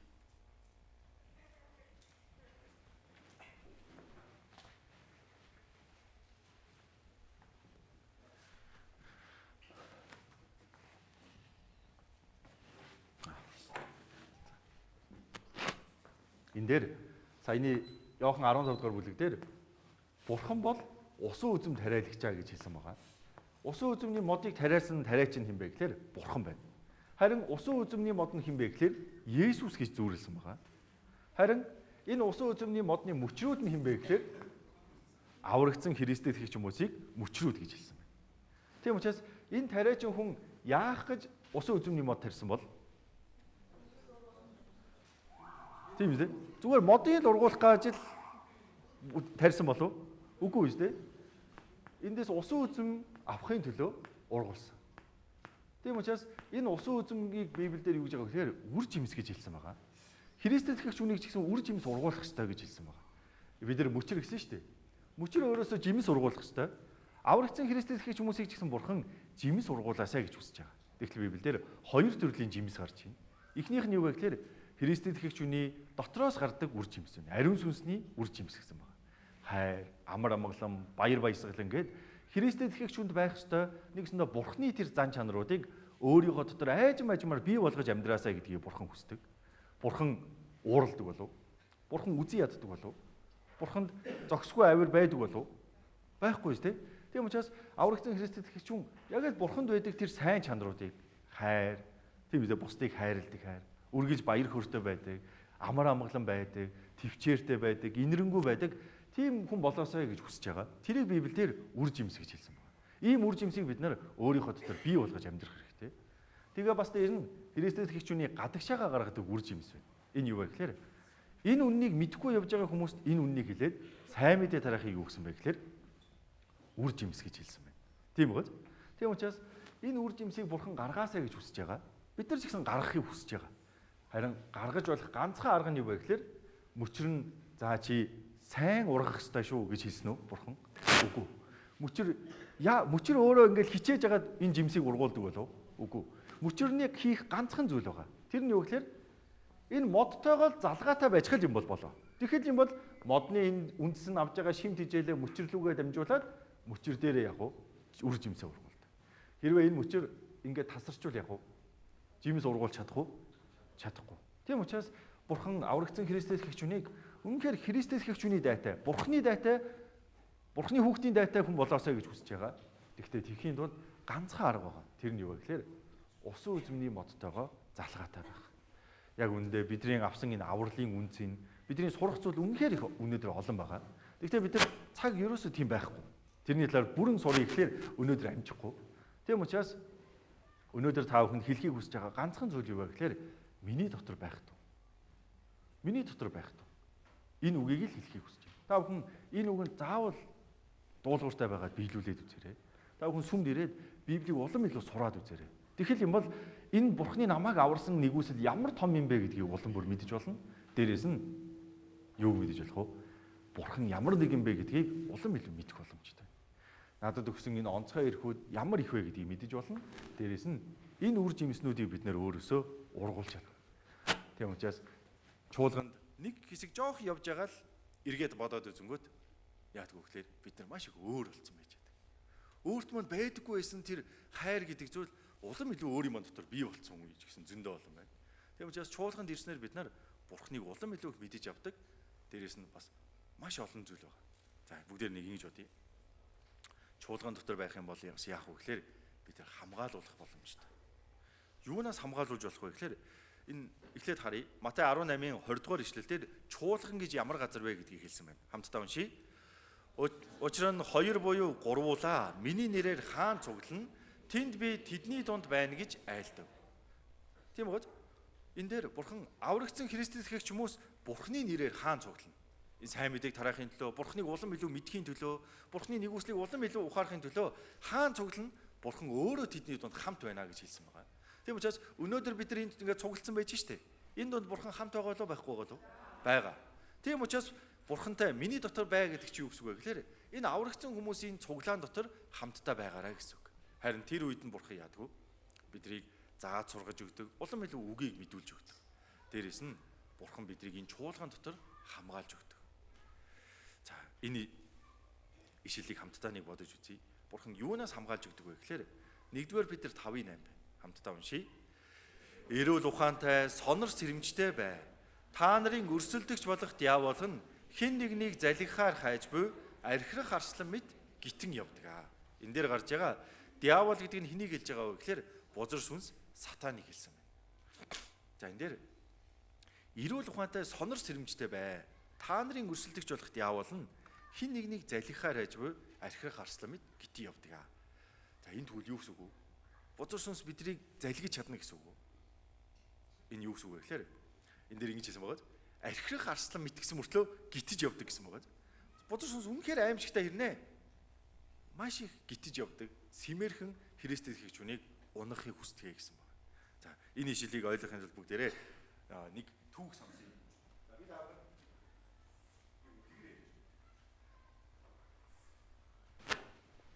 За та бүхэн хараарай. За нэг улсад нэг хаан байлаа. Нэг хаан байна. Гэтэл энэ хаан ерөөсөө хаан ширээ залгамжлах хан хүүхэдгүй байлаа. Тэгвэл энэ улсад нэг өдөр хотынхаа улсынхаа гудамжаар явж исэн чинь нэг бүтэн өнжин хүүхэд гуйлгуугаа сууж исэн. Тэгтэл тэр хүүхдийг харангуйтаа хаан зүгээр шууд өрөвдөөд тэр хүүхдийг өөрийнхөө хүүхэд болгоод үрчлээд авчлаа. Тэгвэл нөгөө хүүхд чинь хэн болоод хөөрчөө? Ханхүү болчлоо. Тийм учраас ханхүү болгочлоо. Тэгээд энэ хүүхдийг ордондоо дагуулж ирээл хүмүүс усанд оруулаад хувц өмсгөөл ханхүүгийн титэм зүйлгээл ханхүү гаднаас нь хинч харсан ханхүүгийн байдалтай болголоо. Тэглээгээд энэ ханхүү одоо ханхүү шиг байх үйлдэх болов энэ хүүхэд. Тийм үү? Гадна талаас нь харахад бол яг ханхүү ирнэ. Үйлдэл зан авир нь одоо ямар байгаа вэ? Хуучин зуршил нь хിവэрэл байгаа шүү дээ, тийм үү? Тийм учраас одоо яах ёстой вэ гэхээр энэ хүүхэд ханхүүгийн байдалд суралцах хэрэгтэй. Хэрвээ хожим нь үнэхээр аавынхаа хаан ширээг залгамжлаад ханхүү болёо гэх юм бол энэ хүүхэд яах ёстой вэ? Үнэхээр сайн суралцах хэрэгтэй, тийм үү? Тийм учраас аав нь хамгийн сайн багшийг дуудаж авчираад багшлууллаа. Хамгийн сайн сурах бичгийг авч өглөө. Тэр юу вэ гэхээр хамгийн сайн сургууль сургалаа. Энэ юу гэлж байгаа вэ гэхээр бид нар бурхны хүүхэд болоод аврагдсан. Бидний байр суурь бол одоо хэн болсон? Бурхны хүүхэд болсон. Тэгсэн мөртлөө бидний жинхэнэ байдал дүр төрх маань яг бурхны хүүхэд ч үг байгаа болов? Биш байгаа шүү дээ. Бид нар нөгөө гимт чанар маань хിവэрэ байж л байгаа. Нөгөө арх уу гэсэн хүсэл байж л байна. Гим нүгэл хий гэсэн хүсэл яг уу байж л байна. Тийм учраас одоо бид нар яах ёстой вэ гэхээр тэр гим нүглийг хаяад бурхны хүүхдийн дайтай бурхны хүүхэд болоод өсөөд явах хэрэгтэй.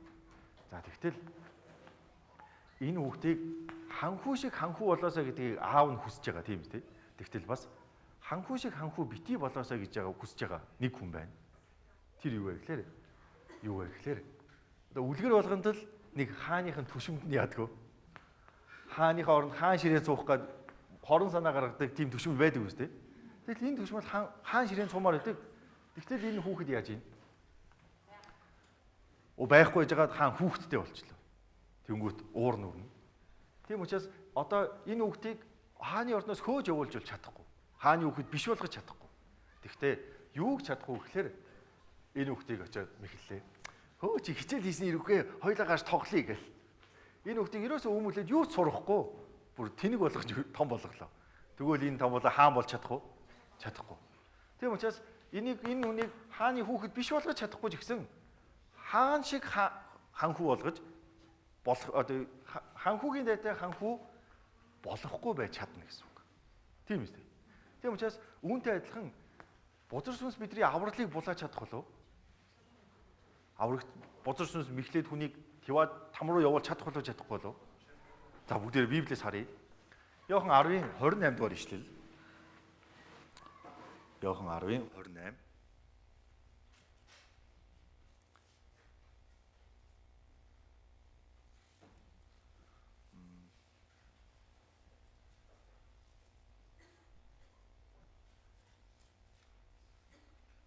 За энэ ишлэл байна. За 28 29-ийг хамтдаа уншийе. Би тэдэнд мөнх амийг өгнө. Тэд хизээч мөхгүй бөгөөд тэднийг хинч гараас минь булаахгүй. Тэднийг надад өгсөн эцэг минь бүхнээс авгаа бөгөөд тэднийг хинч эцгийн гараас булааж чадахгүй. За тэгвэл бидний авралыг бурхны гараас булааж чадах зүйл байгаа юу? Байхгүй. Нэг л удаа аврагдсан бол мөнхөд аврагдсан байна. Тийм учраас бузар сүнс биднийг мэхлээд там руу явуулж чадахгүй ч гэсэн бидний яах вэ гэхээр итгэлийн амьдралыг маань сүрүүлж чадна гэсэн үг. Бурхны хүүхдийн дайтай бурхны хүүхэд болоход бузар сүнс саад болж чадна.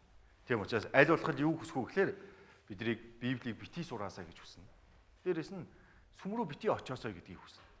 Тийм учраас ямар нэгэн байдлаар Христэд итгэгч хүнийг мэхэлсээр байгаад Бурхны Библийг сурахыг хүсдэггүй. Бурхны хүүхдийн дайтай Бурхны хүүхэд болоход нь саад болдог. Ингэснээр яах вэ? Тэр хүүхэд дараад нь хиндэж сайн мэдээ тарааж чадхааргүй юм болдог. Нэгс аврагдсан Христэд итгэгч хүн үг нөхөрлөөс хол усан үзмний модноос салаад унчих юм бол үр жимс гаргаж чадахгүй юу? Чадахгүй. Би хиндэж сайн мэдээ тарааж чадахгүй, хэнийг ч нэмж аварч чадахгүй. Дээрээс нь яах вэ? Бурхныг алдаршуулж чадахгүй, өөрийнхөө дотор Бурхны зан чанаруудыг ч бий болгож чадахгүй тийм хүн болж хувирдаг. Тийм учраас энэ чуулган дотор Бурхан яадаг вэ гэхээр Христэд итгэгч хүнийг энэ бузар сүнсний залмихээс хамгаалаад улам илүүхээр үгийг сургаж өгөөд гим нүглээ хаягтан тусалдаг, сайн мэдээ тарахтан тусалдаг байна. Тийм учраас л Бурхан юу гэдэг байгаа вэ гэхээр миний дотор байх түн гэж хэлээд байгаа. Өшөө бас энэ үг Библиэлд маш их олон удаа гарч байгаа. 1-р Иохан номон дээр ингэж хэлсэн байна. Хамтдаа 1-р Иохан 2-ын 27 дугаар ишлэл. Хамтдаа уншийе. Та нарын түүнээс авсан тосолгоо нь та нарын дотор байдаг бөгөөд өөрс чинь заах хэн нэгэн та нарт хэрэггүй. Харин түүний тосолгоо нь та нарт бүхнийг заадаг бөгөөд тэрхүү тосолгоо нь худал биш, үнэн. Та нарт заасан ёсоор та нар түүний дотор байх тун. За юу гэсэн бэ? Та нарт заасан ёсоор түүний дотор бай. Тэгээд энэ дээр та нарын түүнээс авсан тосолгоо гэж хэлсэн байна. Энэ тосолгоо гэдэг нь ариун сүнсийг хэлж байгаа. Ариун сүнс бидэрт бүгдийг заана гэж хэлсэн. Гэхдээ энэ дээр та нар гэж хэлсэн байгаа. Аврагч хүмүүс хамтдаа цуглаад дунд нь эзэм хамт байх үедээ бүхнийг зааж өгч сургаад бидрийг жинхэнэ гим нүглээ хайдаг, сайн мэдээ тараадаг Христэд итгэгч хүн болгож өгдөг. Тийм учраас та нар заасан ёсоор түүний дотор байх тун гэсэн байна. Хэрвээ түүний дотор байвал ямар үр ашигтай вэ гэхээр 28 дээр хэлсэн. Бяцхан хүүхдүүдээ одоо та нар түүний дотор бай. Тэгвэл түүнийг илчлэгдэхэд бид түүний өмнө зоригтой байж түүнийг ирэхэд өмнө нь ичхүүр үгүй байх болно. За юу гэсэн бэ? Та нар түүний дотор байгаарай. Тэгвэл түүнийг илчлэгдэхэд. Есүс биднийг мөнхийн улс руу авч явахаар ирнэ шүү дээ, тийм үү? Тэгэхэд бид нар түүний өмнө яана гэсэн байна. Зоригтой байж ичхүүргүй байх болно гэсэн байна. За та нар бодоод үзээрэй. Аав нь хүүхдэд хамгийн сайн багшийг авч өгчөөд хамгийн сайн сургуульд оруулчаад за миний хүү хичээлээ хийгээрэй гэлээ. Тэгчээд сарын дараа нэг хүүхдэд дуудаад хүүхд нь юм сурсан байна уу үгүй шалгалаа гэж бодъё. Тэгтэл хүүхд нь юу ч сураагүй байвал ямар байх вэ? Ямар хичмээр байх вэ тийм биз дээ. Тэгтэл бурхан ч гэсэн биднийг аварч өгөөд би чиний бүх гим нүглийг уучлаад өгсөн. Тийм учраас одоо чи гимт зуршлаа бүгдийг хаяад сайн бурханы үгийг улам илүү сураад энэ дэлхий дээр Христэд итгэж хүн шиг зөв амьдраад нэг хүн шиг амьдраад дээрэс нь олон хүмүүс сайн мэдээ тараагараа гэдээ үлдээсэн. Тэгтэл Есүс ирэх үед би яг л нөгөө бах байдгаараа Есүстэй уулзвал ямар ах вэ? Хичмээр байна шүү дээ, тийм үү те? Би чиний гим нүглийг бүгдийг нь уучлсан байхад чи одоо хүртэл тамхинаас гараагүй байгаа юм уу? Одоо хүртэл архиа хаяагүй байгаа юм уу? Одоо хүртэл өөрийнхөө зан засаагүй байгаа юм уу? Тэгвэл ямар ичмээр байх вэ, тийм үү те? Тийм учраас бурхан юу гэж байгаа вэ гэхээр энэ чуулган дотор байгаарай гэж хэлсэн байна. Дээрээс нь энэ чуулган дотор юу байгаа вэ гэхээр бидэрт хамгийн чухал зүйл болох бурханы үг энэ чуулган дотор байгаа. Бурханы үг. За 1-р Петр 2-ын 1-ээс 3 дугаар ишлэл хамтдаа уншийе. Тиймээс та нар бүхэл ус хонзон зайлм их хоёр нүур атаа жөтөө болон гүтгэлэг бүхнийг хайж үгийн цэвэрсүүг нялх хүүхдүүд адил хүсэн тимүүл. Ингэснээр та нар үгээр авралт хүртлээ өсөх юм. Хэрв та нар үнэхээр эзний инэрлийг амссан бол тэгэх тун. За бурхан бидэрт хэлж байна. Хэрвээ та нар үнэхээр л эзний инэрлийг амссан юм бол хэрвээ чи үнэхээр Есүсийн нэгүслийг ухаарад гим нүглээ уучлуулсан бол яагаарай гэсэн байна. Гим нүгэл бүхнийг хажуу тийш нь хаяад үгийн цэвэрсүүг нялх хүүхдүүд адил хүсэн тимүүлээрэ гэж хэлсэн байна. Үгийн цэвэрсүү гэсэн байгаа. Энэ бурханы үг болох Библийг юутэй зүйрлсэн гэхээр сүйтэй зүйрлсэн. Яагаад сүйтэй зүйрлсэн юм бол? Яагаад гэвэл бид нар дүнгэж өчигдөр аврагцсан хүмүүсийн хувьд л сүнс нь бурханы үгэд бол шинээр төрөөд хит хонж ийн гэсэн үг. 1 хоногтой. 1 хоногтой л нэраа хүүхдтэй адилхан байна гэсэн үг. Ойлгосон биз дээ? 1 хоногтой нэраа хүүхдэд хамгийн хэрэгтэй зүйл юу? Ихийн сүүл байна. Ихийн сүнд нь бүх шин тижээлээд. Тэрэн шиг Христэд итгэгч хүн аврагдаад чуулган дотор ирээд бурханы үгийг сурах нь яг л нэлэх хүүхэд сүгэ өгч байгаатай адилхан чухал зүйлээ гэсэн байна. Тийм учраас Библийг сурах тусам бид нар улам илүү мэдэж авдаг. Нэгүслийг улам илүү мэдэж авна, бурханы талаарч мэдэж авна. Дээрээс нь би яг үнэхээр Христэд итгэгч хүний дайтай Христэд итгэгч хүн болж өсч чадна гэсэн үг. За одоо нэг зүйлийг хамтдаа бодож үзье. Аврагцсан хүний дотор ариун сүнс орж ирээд юу болдог вэ гэхээр сэтгэл дотор нь нэг том өөрчлөлт гарсан байдаг. Юу гэхээр аврагцсан хүний сэтгэл дотор өмнө нь байж байгаагүй нэг сэтгэл бий болсон байдаг. Тэрийг Библиэлд юу гэж байгаа вэ гэхээр за бүгдээрээ Галаат 5:17 дугаар ишлэлийг хамт уншийе. Учир нь махбод сүнсний эсрэг хүсдэг. Сүнс махбодын эсрэг хүсдэг юм. Юун гивээс хүссэн юмсыг чинь хийлэхгүй тулд махбод сүнс нэг нэгнээ эсэргүүцдэг ажээ. За юу гэсэн бэ? Махбод сүнсний эсрэг хүсдэг, сүнс махбодын эсрэг хүсдэг гэсэн байна. Өмнө нь бол бид нэр гим нүглийг хийхдээ юу ч бодлого зүгээр хийчдэг байсан. Тэгтэл аврагдсны дараа хүн дотор ариун сүнс ороод ирсэн учраас сэтгэлийнх нь нэг хэсэгт ариун сүнсний сэтгэл бий болцсон гэсэн байна. Тийм учраас энэ ариун сүнсний сэтгэл яадаг вэ гэхээр гим нүгэл хийхийг хүсдэг. Бурхны үгийн дагуу амьдрахыг хүсдэг.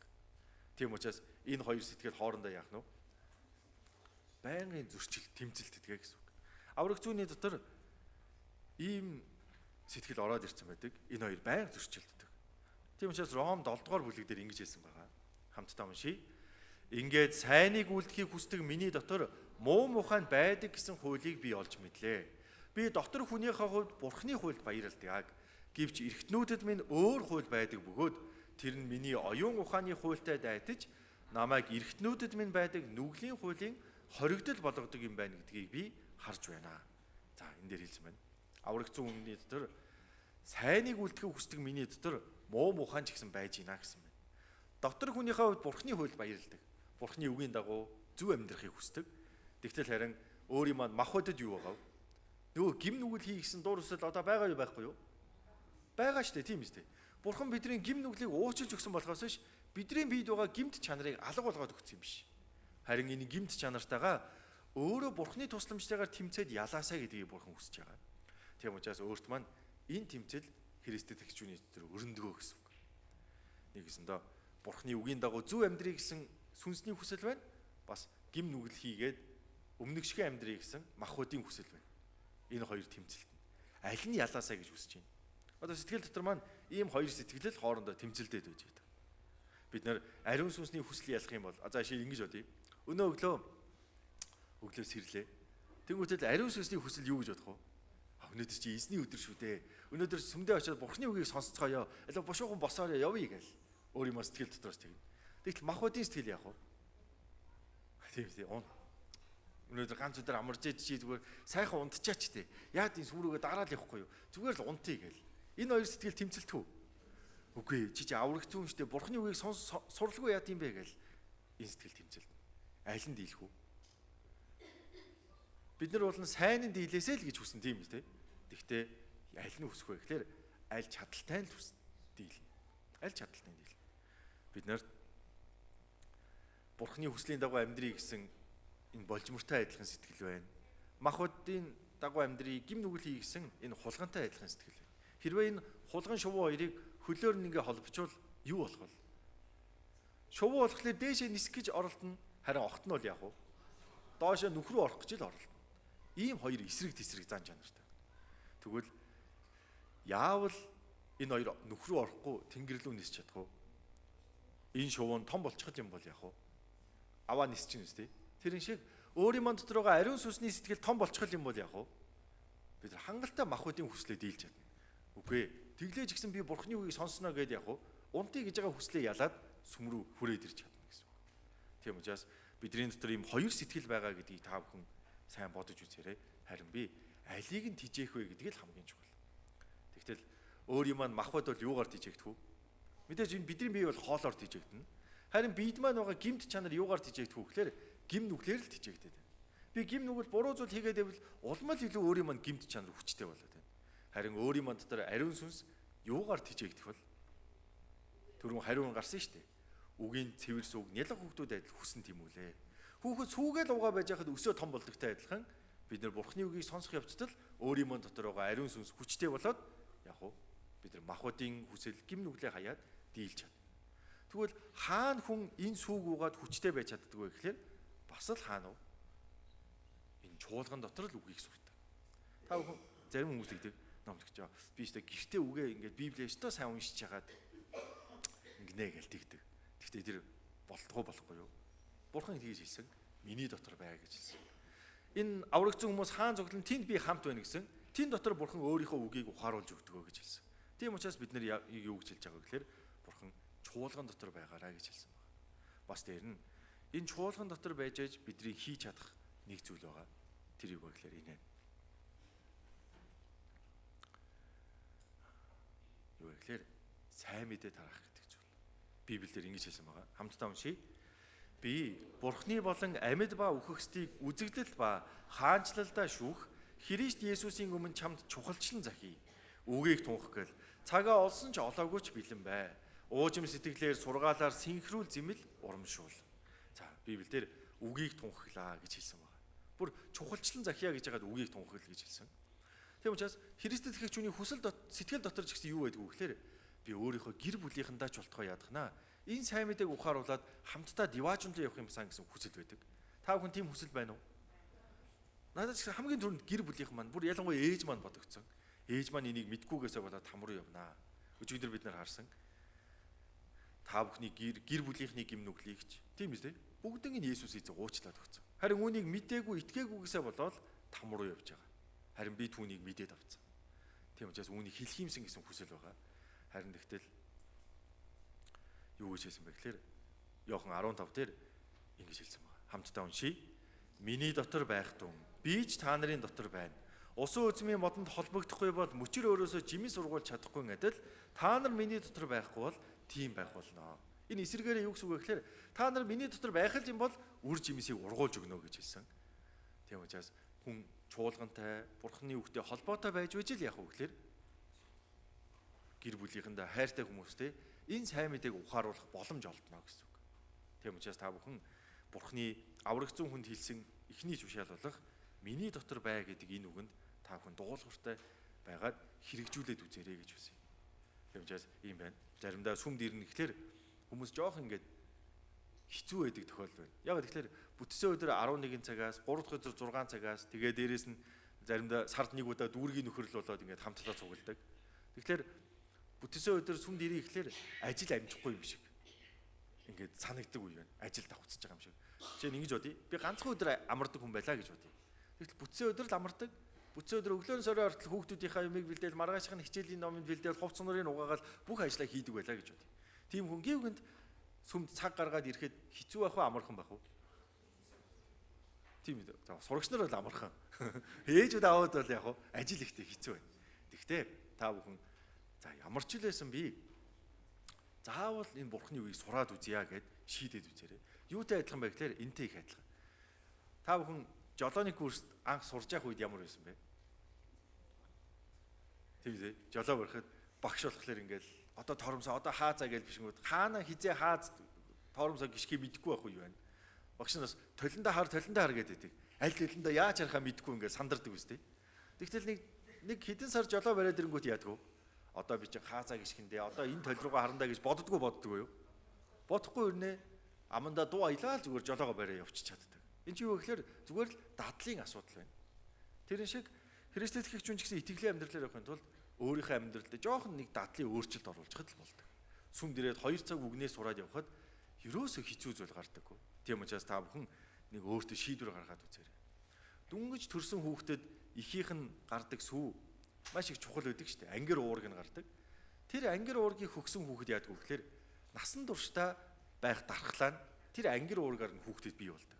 Тэрэн шиг аврагдсан Христэд итгэгч хүний эхлээд сонсож байгаа үгнүүд маш их чухал байдаг. Тэр үгийг сонссон хүн бол итгэлийн амьдралаар үнэхээр сайн амьдарч чаддаг. Тийм учраас та бүхнээс гуйхад та бүхэн яаж хийж яагаад би бүр шийдвэр гаргаад за би ямар ч л байсан их нэг 2 сар за бүр 3 сар би огт үгд нөхөрлөө таслахгүйгээр оролцъё. Тэгээд үзээрэй. Тэгэхэл юм бол аяндаа яг уу гэхээр улам илүү үгийг сурж аваад итгэлийн амьдралаар амьдрах ерөөсөө хэцүү биш болчихдог. Тийм учраас та бүхэн заавал цаашдаа үг нөхөрлөлдөө оролцоод итгэлийн амьдралаар амьдраасай гэж хүсэж байна. Бид нэр юм байгаа. Та бүхэн бодоод үзээрэй. Бурхан биднийг яаж аварж өгсөн бэлээ? Тийм эсэ. Бурхан биднийг аварж өгсөн. Тэр нэгүстэй бодлоо бүр үнэхээр талархмаар. Саяхан би нэг бүгдээр энийг хамтдаа нэг ишлэл уншийе. Ром 5-ийн 8 дугаар бүлэг 8 дугаар ишлэл хамтдаа уншийе. Гэтэл биднийг нүгэлтнүүд байхын л Христ бидний төлөө өгснээр Бурхан биднийг хайрлах хайраа харуулсан юм аа. За, Бурхан бол биднийг үнэхээр хайрлаж байгаа гэсэн. Бурхан бол биднийг үнэхээр хайрлаж байгаа. Тэр хайрыг нь бид нар яаж мэдсэн бэ гэхээр Христ бидний төлөө өгснээр мэдэж авсан гэсэн. Тэгтэл энэ дээр гэтэл биднийг нүгэлтнүүд байхын л гэсэн байгаа. Бурхан биднийг хэр их хайрлсан бэ гэдгийг та бүхэн төсөөлөд үзээрэй. Энэ дээр гэтэл биднийг нүгэлтнүүд байхын л гэдэг чи юу гэсэн үг вэ? Тийм үү те? Одоо жишээлбэл энийг харъя.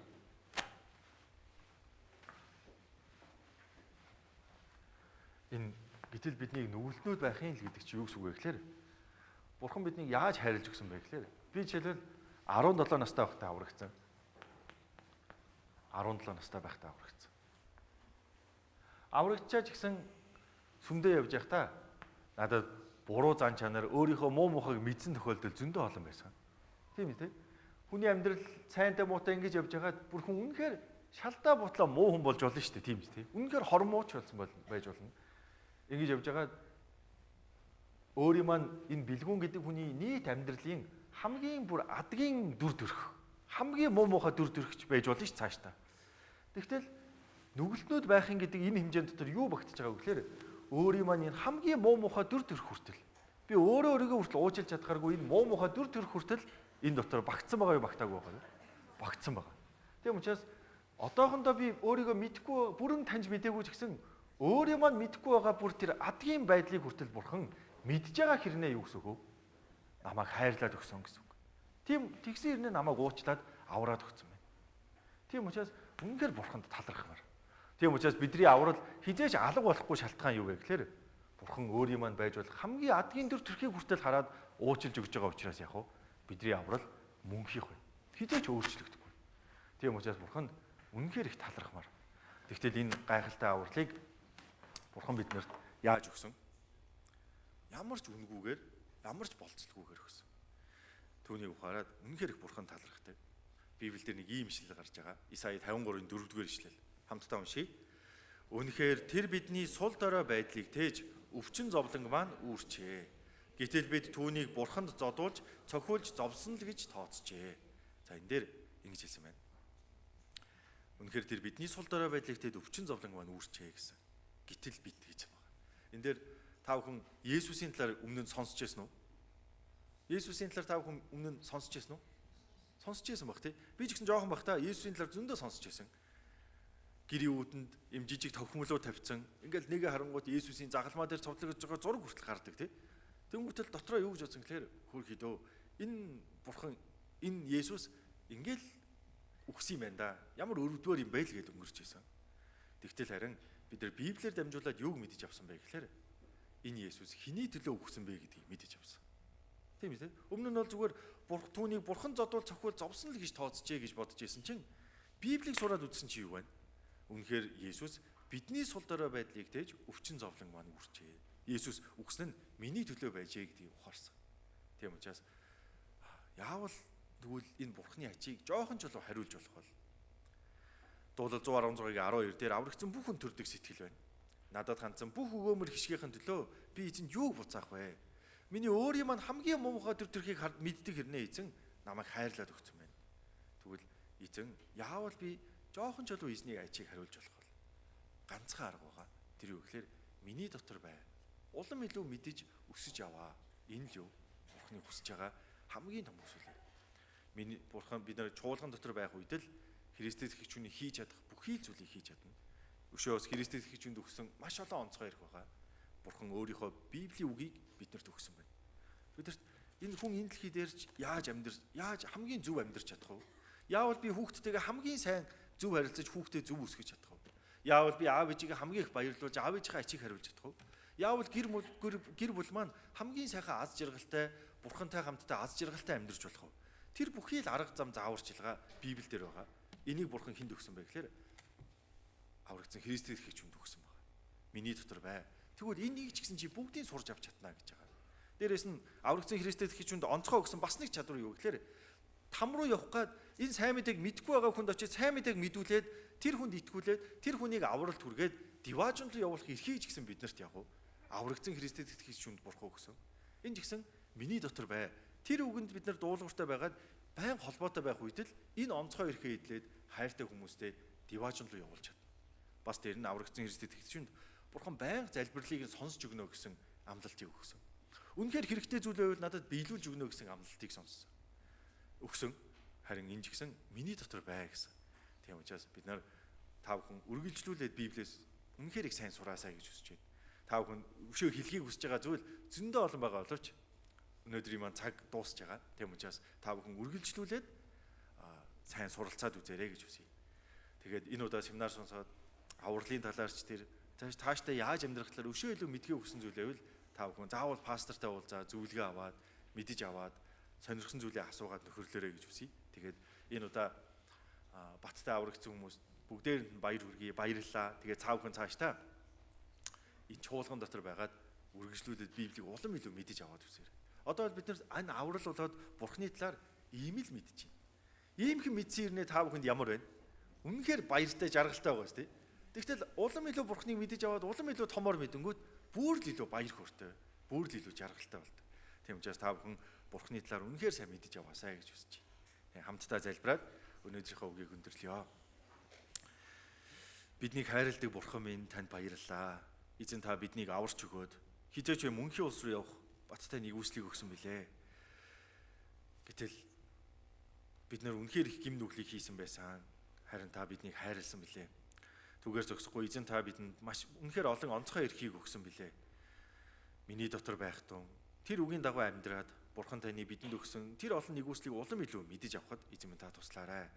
Энэ удаа аврагдсан бүхий л хүмүүс Бурхан таны бие болсон чуулган дотор баттай үндэслэгдэж, Бурхан таны үгэн дээр суурилж, үгээр дамжуулаад олон зүйлийг мэдэж ухаарахад та тусална уу. Энэ удаагийн семинарын турш хамт байж өгсөн танд талархаж байна. Бас энэ семинарын турш залбирч, үйлчилж хөдөлмөрсөн манай бүхий л ахын дүүст эзэн та өөрийнхөө нэгүслийг улам бүр нэмж өгнө үү. Үлдсэн бүхий л цагийг танд даатгаж биднийг хайрладаг эзэн Есүсийн нэрээр залбирлаа. Амен. За одоо бүгдээрээ төгсгөлд нь онцгойлоод хамтдаа